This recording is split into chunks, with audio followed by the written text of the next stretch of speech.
Good morning, ladies and gentlemen, and welcome to the Unitarian Church in Fall River, Massachusetts. Everyone is welcome here. And now let's begin our service.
Good morning. Beautiful day. So blessed. A little chilly. Oh, a little chilly. Okay. Well, chilly is better than frozen, I guess. Better than too much heat. It's so nice to see you all this morning, on this beautiful morning, and have an opportunity to speak with you and speak for you and give and get things in return in this room of love. So very happy to have you here. And are there any announcements?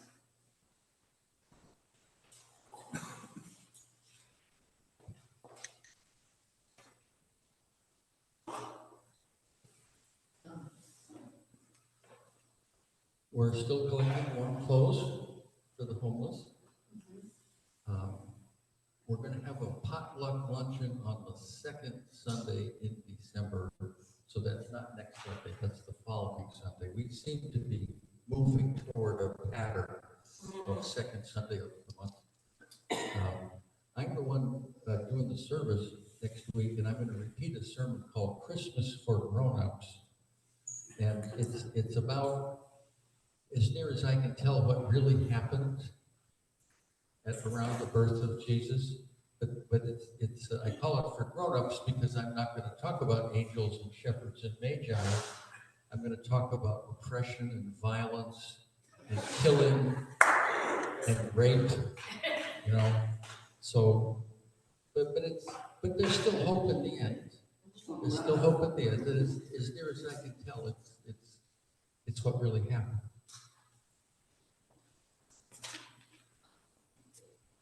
Thank you, Richard. Good morning, everyone. Welcome, Lisa. Thank you for riding all the way down here to spend this gorgeous morning with us. And I did want to say, well, actually, I'm reiterating what Richard just said, that he is our minister to help us next Sunday to do our worship service for us. And on December 10th, we'll be in. So please do.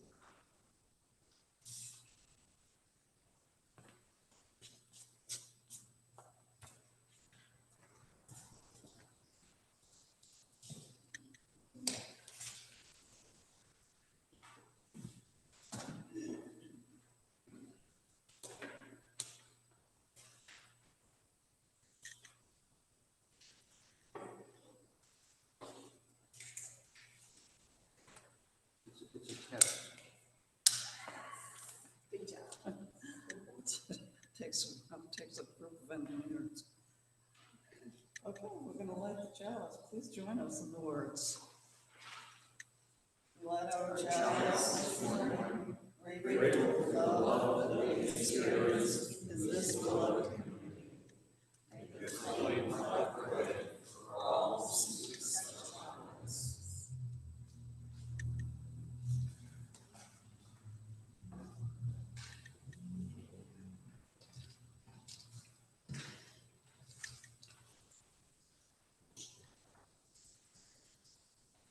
Gratitude for all we each bring to this space, for all we cherish in this room, for all the memories deep within the recesses of these walls, the floors, the ceiling, for every time the doors open to allow another in, for the subtle whisper of wind through the branches of the beautiful bushes and the beautiful tree over there across the street, for every familiar creak of this old building, for each second, each minute, each hour of time spent growing together, let us remember with gratitude.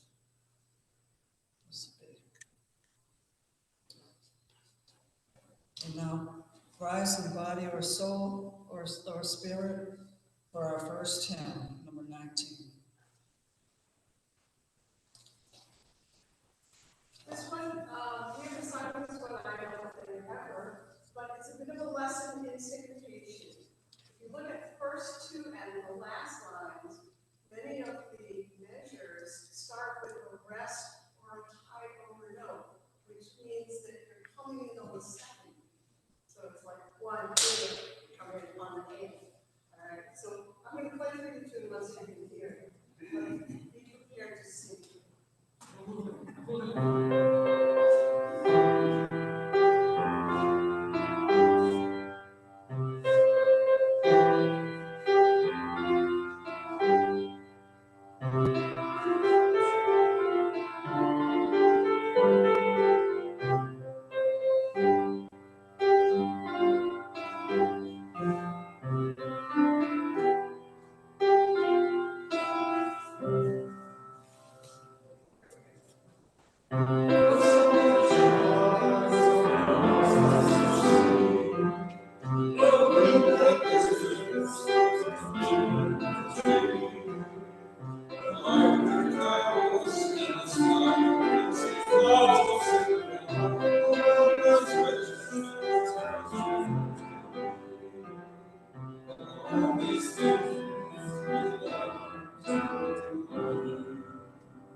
Good job. And now please join in our affirmation number 470.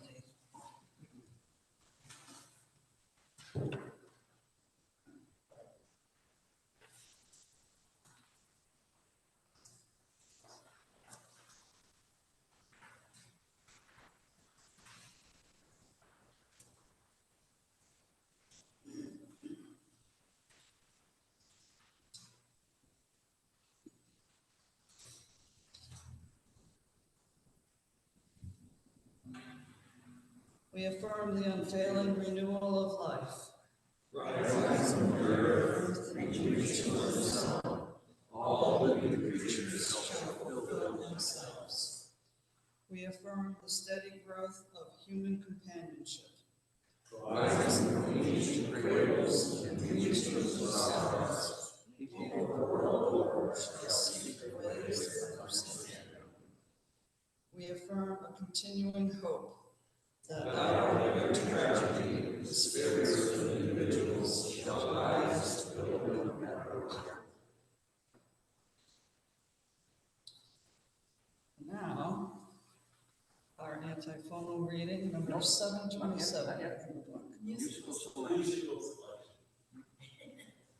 Did I skip something? Yeah, the musical selection. Sorry.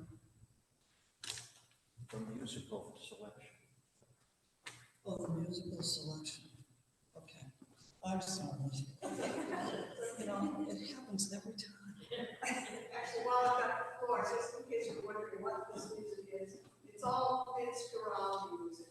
I decided I was grateful for Vince Guaraldi. That's the term around it.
Glad we didn't miss that.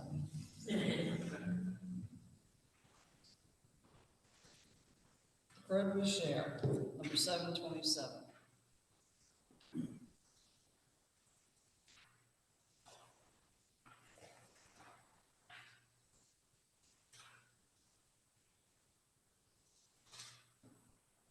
The bread we share this day is sacred.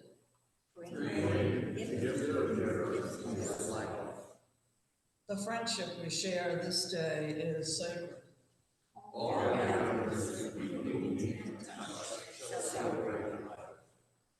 The laughter we share this day is sacred.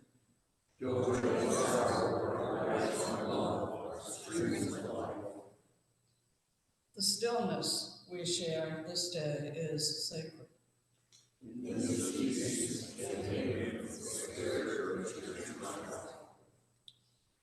For bread, for friends, for joy and sorrow, for the comfort of quietness, let us ever be grateful and caring.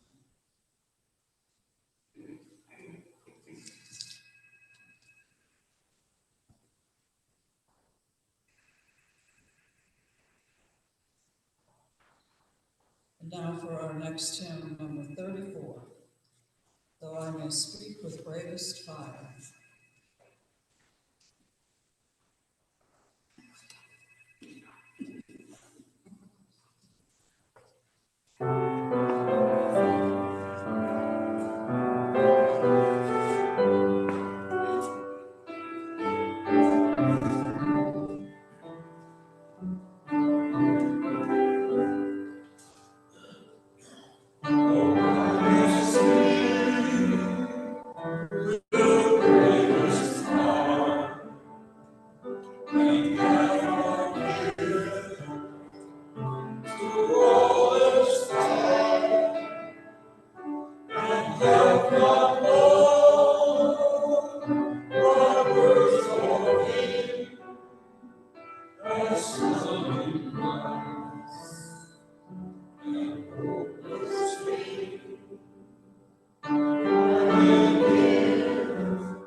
Thank you.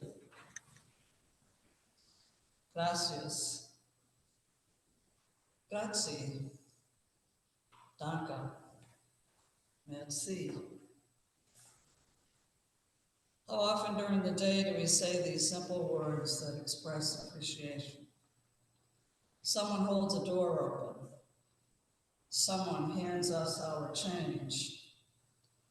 The wait person brings the check. A fellow driver slows down and lets us go by. And we wave. Thanks. These moments pass by, perhaps without even being noticed, maybe without even seeing the person we are thanking. But they are moments. Every day in our lives, these moments are there. We say thanks as we're moving on to the rest of our day. But these moments, and of course the bigger moments, are worthy of our attention. Saying thank you is important, but feeling the gratitude is life-changing. A few days ago, most of us in this room celebrated Thanksgiving, maybe all of us, a day for thanks, for friends and family and rich spiritual lives. The gathering around bounty, whether that included food or simply love, is that we can celebrate. Thanksgiving, an American holiday that goes back hundreds and hundreds of years. 100 pilgrims landed. 50 passed away within a few months of being here. And contrary to popular belief, it took a while before they actually met any of the natives. But when they did, a treaty was created. The natives showed empathy and welcomed them. They celebrated the pilgrims' first harvest by sharing their own bounty in the gathering. The story is not to be romanticized necessarily. I know it's followed by a lot of terrible things and genocide and land stealing. And that too is a very real part of our American history. I also know that even today, this holiday and others can be reminders of difficult family dynamics for many. That cannot go without acknowledgement. And there were those few hours, at least, in 1621, I can imagine, when bread was broken and shared, and when the newcomers were welcomed as a viable part of the population. At least one moment of true gratitude that went down in history. And it was this that brought us the holiday, which, if nothing else does, remind us to remember to be grateful. This is a history that has brought many questions, but we find some good as we can in this other history, the book of Luke, which also brings many questions. In this book, it is written that Jesus was traveling through Galilee and Samaria, met up with 10 men who had leprosy. They called from a distance, for the lepers were not allowed to be in the public square, and they asked for his help. He said, "Go to the priests." The priests were also health inspectors, and they would have to okay them to rejoin the population after being healed. And so they went, and they all were healed on their way. From there, 9 just kept going. Maybe they were so excited to be healed that they just got caught up in it, didn't think about it. But one turned around and went back to Jesus to express gratitude. "Thank you," he said, and Jesus noted his faith, then sent him on his way. It was 1 out of 10, but there was one, and a moment of gratitude was had. Saying thank you is important, but feeling the gratitude is life-changing. feeling the gratitude, paying attention, stopping long enough to experience the good feelings that come from it are life-changing. Practicing gratitude, reflecting on what we have to be grateful for, is shown to lighten our spirits. It creates positivity in our thought process, opens our heart to the good. Science will tell you that it is shown that people who express and live with gratitude in their hearts sleep better, are generally more healthy, and have stronger immune systems and mental acuity. So there's that.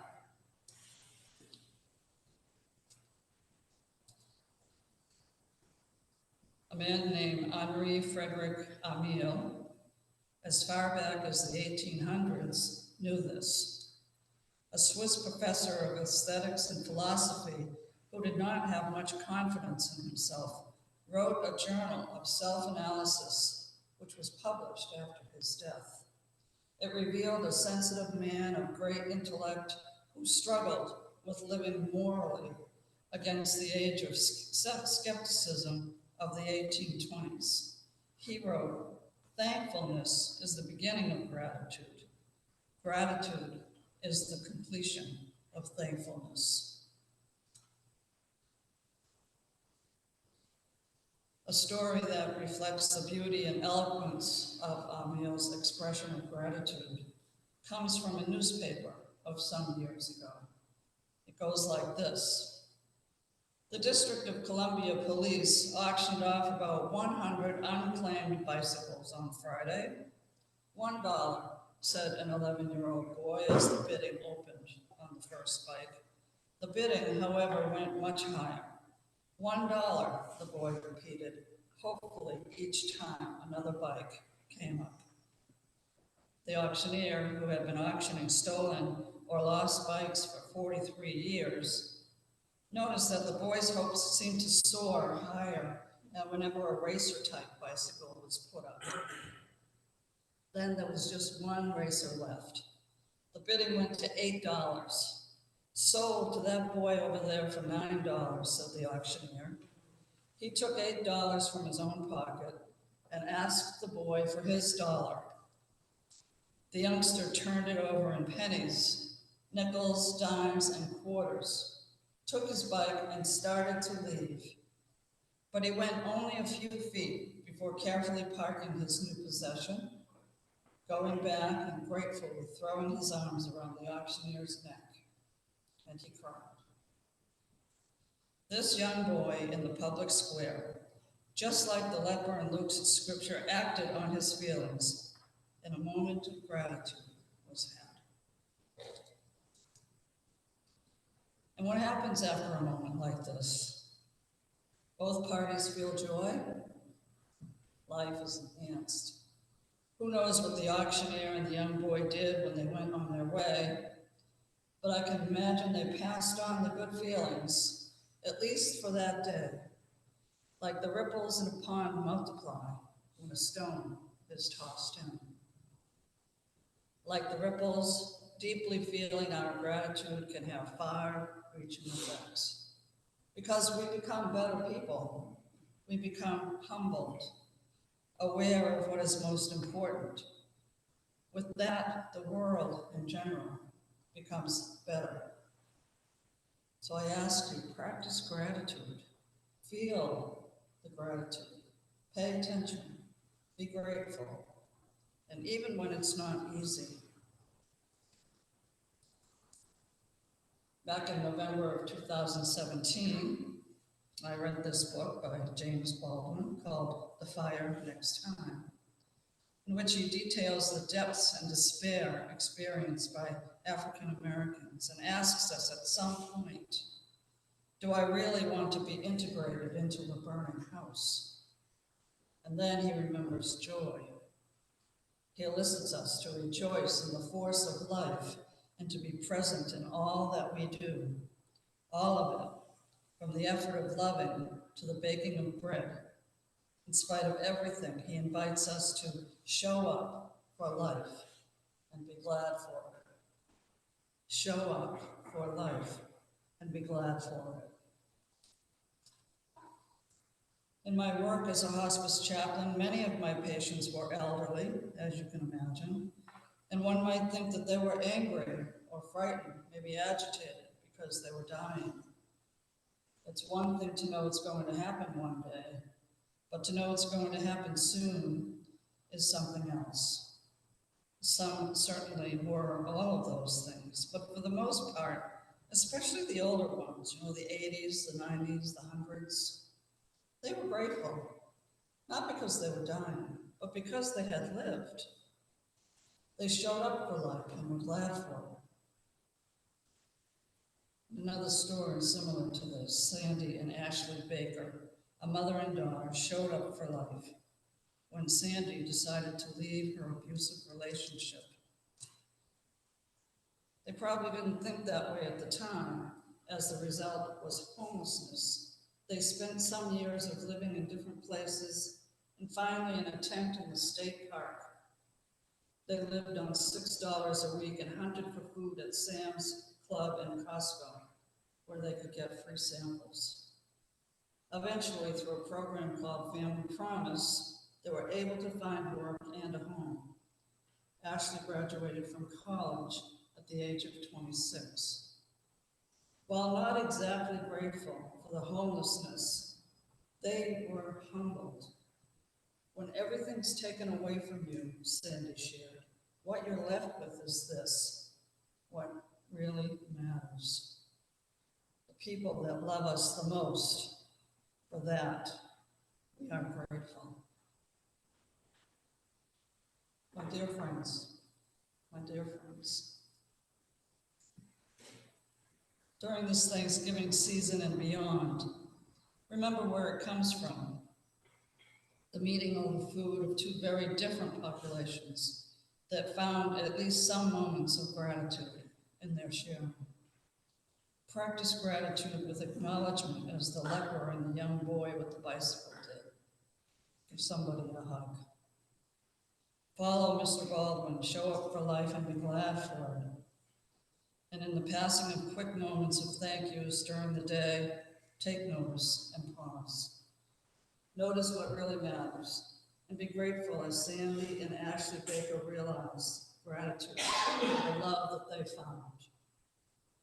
Practice gratitude by taking a few moments here and there to sit quietly and remember all that you have. Sometimes it is really hard. I know, when times are challenging. And during those times, if it is all you can do, then always remember that there are people and animals who are grateful for you.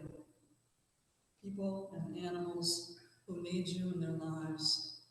Thank you every day for having you in their lives. Practice gratitude.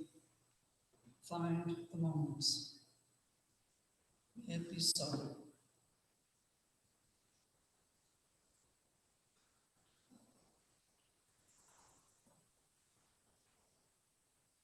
Now's the time to share our joys and concerns. Please let us know what's in your heart today.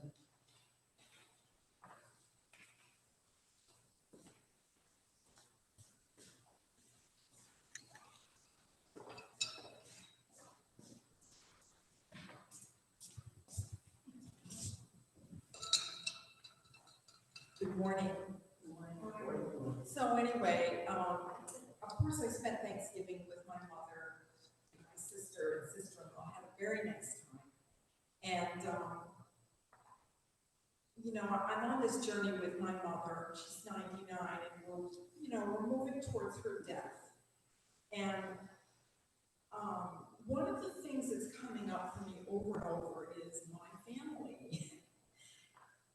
It's not, let's all go through this together and do the best we can and help mom and, let's, no, it's, little bit of, I'm not talking to her because of this and I'm not doing that. It's all very difficult. It's very difficult. And I'm very grateful that my brother and one of my sisters is with me on this and with my mother. So, but the other thing that happened this weekend is I went to a memorial service in Falmouth for the father of my best friend from high school. And one of those families, you know, I spent time with them and at their house and, you know, 4 kids and all that. So I wound up at the reception sitting with her 2 brothers, at the table with her 2 brothers. Well, there's a little bit of that going on in this family too. And I totally, you know, I just listened and and as I'm driving away, I'm thinking, oh, maybe my family's not the only one who has this kind of difficulty. So it doesn't mean I love them less. It doesn't mean I love my own family less. But I'm just saying, I'm grateful for what I'm learning as I go on this journey with my mother. Grateful to her. So that's it.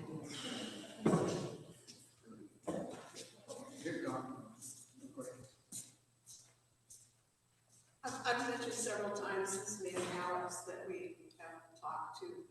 We stopped for coffee on our way down here, otherwise I wouldn't have made it. At a little honeydew donut in Bridgewater, and there's this man Alex that I talk to there frequently, and he's, for the last year, his wife has been very sick, brain cancer, just total disaster area. This morning when we walked in, he held out today's newspaper with his wife's obituary. And, you know, good and bad, you know, we root for him in some ways, but, you know, so give a thought to Alex.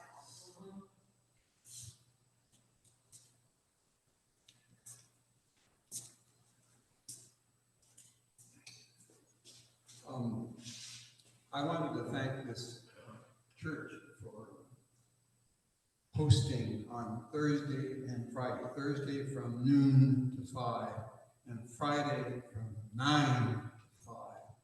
An art show, a memorial art show for my wife. You all met her when she came here in her last year. And I appreciate it. It'll be quite a surprise. So there'll be 3 paintings that I've never shown outside our house. Done with a deadly glaze, but a beautiful glaze. She tried to replace it with a non-deadly glaze. It wasn't as good. Anyways, there'll be those, and there'll be something from Squid International headquarters in '79. So I appreciate any of you who can come. Please do. Thursday afternoon and Friday. Thank you. So a little bit of an update on Deborah, who tries to come every Sunday, and it's really a struggle for her. It's hard to walk, it's hard to get in and out of her chair. And she called me this week to let me know that she's waiting for a bed in rehab to work on that. And hopefully she thought she would get it tomorrow, but when I stopped by to see her this morning, she wasn't home. So I think hopefully she's already in rehab. So we'll keep her in our thoughts and prayers.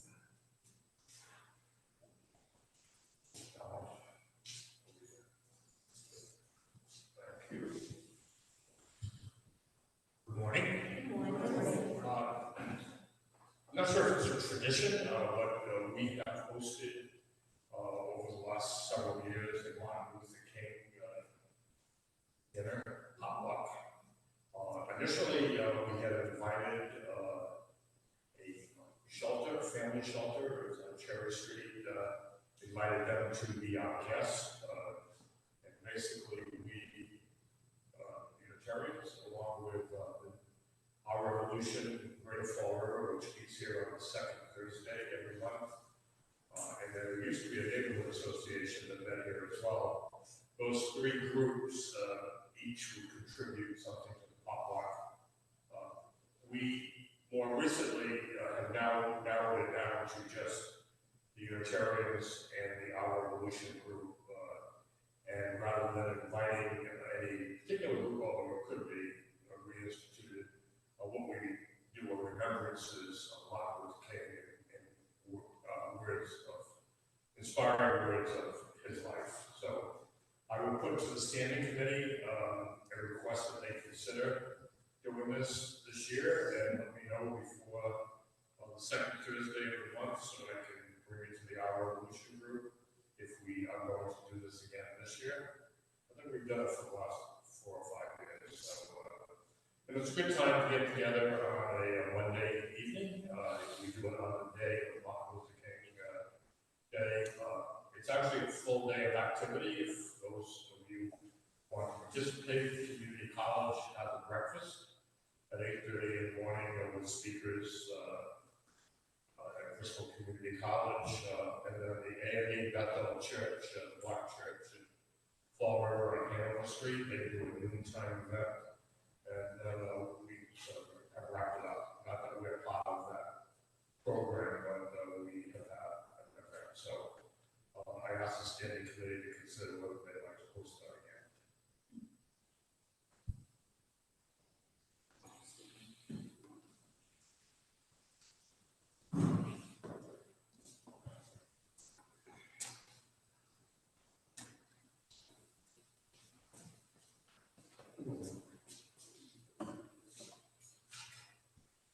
Yeah, I guess, with all the debt that's surrounding us, I'm fortunate, that almost everyone in my immediate family has passed.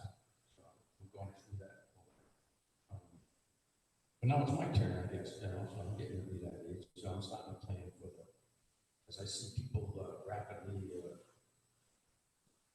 in their demise, I mean, it comes way faster than I guess we anticipated normally, most of us. We don't have that luxury of even planning everything out.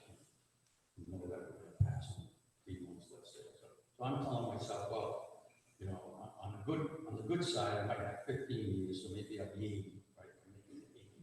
I don't think I'm going to make it to 80, but if I do. Al, Yes. can't hear you over here, honey. Huh? Can't hear you over here. Oh. That's better. Now, How about yeah, now? that's much better. So I was saying, well, if I don't make it to 15 years, 10 years, so I bought some insurance, it's pretty expensive, to give me $10,000, to cover final costs, and even that's like, I don't know if this is germane, but it's like, what was it, $70 a month, something like that, right? So it would be 12 years, I guess, actuarially earning 5% if I put $70 away, to get that much money. But in that amount of time, I wonder if 10,000 would be enough to actually cover the costs. It's a whole other issue. But anyway, one of the things that I guess is my concern, right, is that the secularization of our society, right, it seems like we've gotten to the point where we're so capitalistic in our approach to everything, that healthcare is also monetized. And, these last few years have really demonstrated the unbelievable disparity between healthcare outcomes and healthcare determination versus class in this country. And I was thinking, and I was contemplating with Tricia, David's demise, which recently passed. I've spoken with so many people that are in, upper classes, right, that say, I would never get any health care in Fall River. It's just like unimaginable. They will go to Boston if they had an ingrown toenail rather than come to Fall River for any kind of health care. That's how bad it is down here. And, David was one that, he got his health care, his final health care here. And,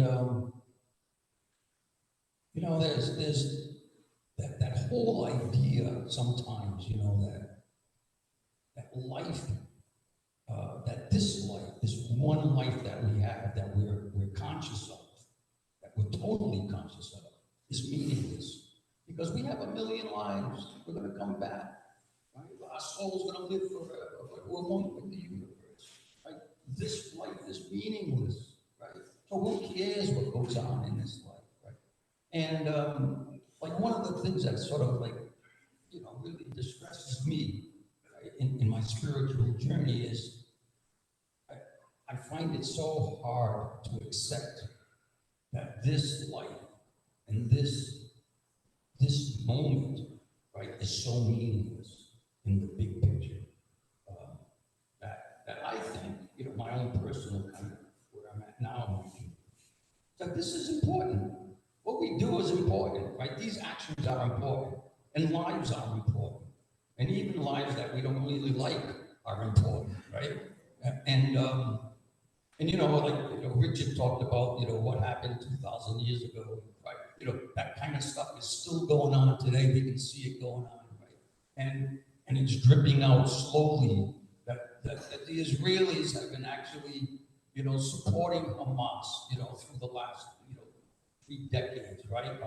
Because they thought it would be prudent to let them, you know, go, you know, counteract with the Palestinians, right, on the other side, right, the PLA, to weaken their causes for a 2-state solution.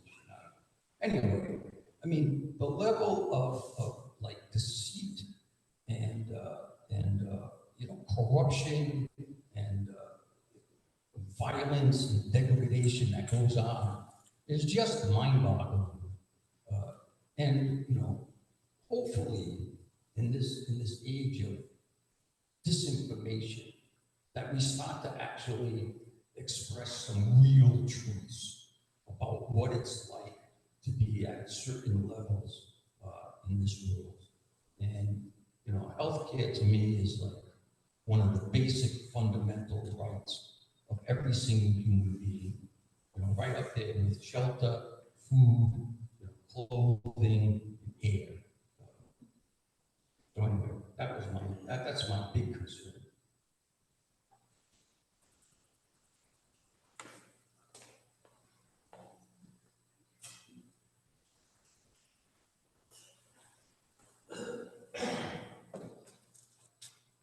I would just like to express my condolences to this beautiful group of people for our recent loss, David. I had no idea until today. And I know that will be missed. And I'm feeling the loss myself right now. So I wanted to be sure to express that to you all. I'm so sorry.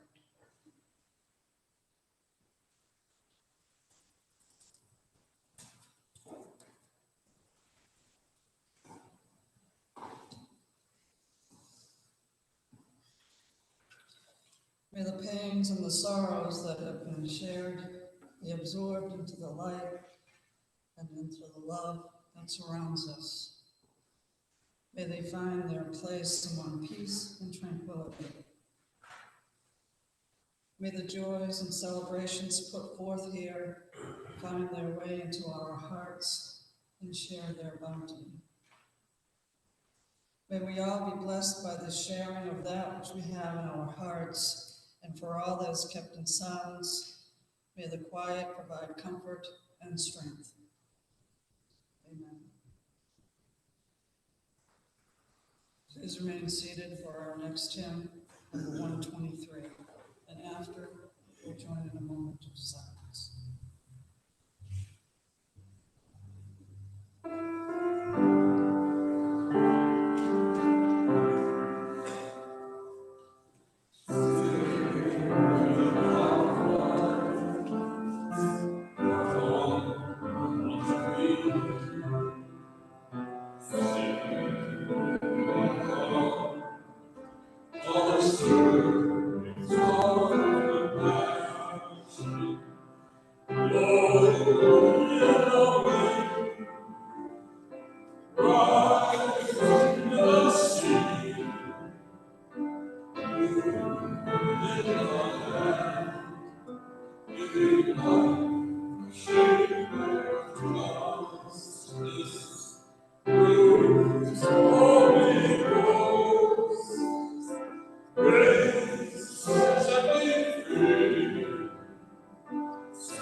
Blessed be.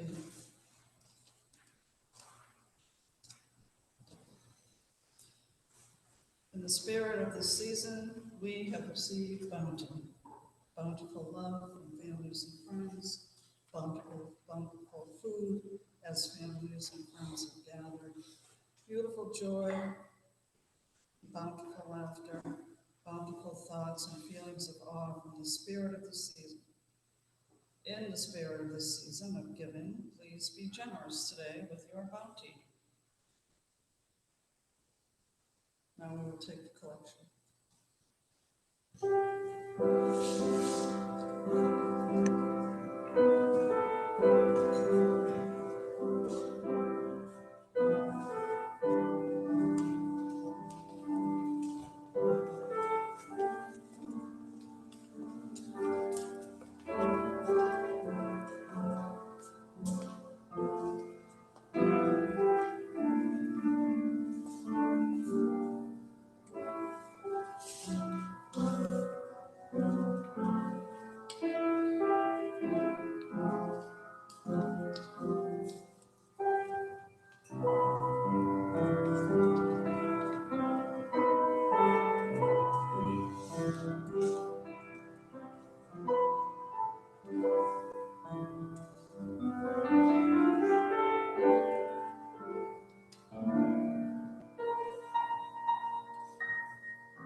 Now please rise in body or spirit for our last hymn, number 318.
Join me in our extinguishing the chalice.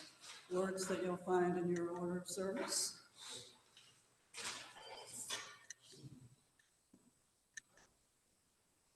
When the flame goes out, it signifies the end of our church service.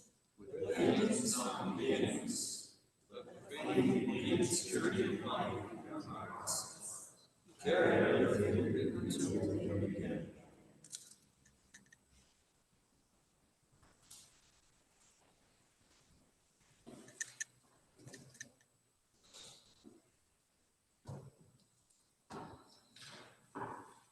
As you prepare to leave this sacred space, pack away a piece of this church in your heart. Wrap it carefully like a precious gem. Carry it with you through the joys and sorrows of your days, and let its gentle glow strengthen you, warm you, remind you of all that is good and true, until you gather here again in this place of love. Blessed be.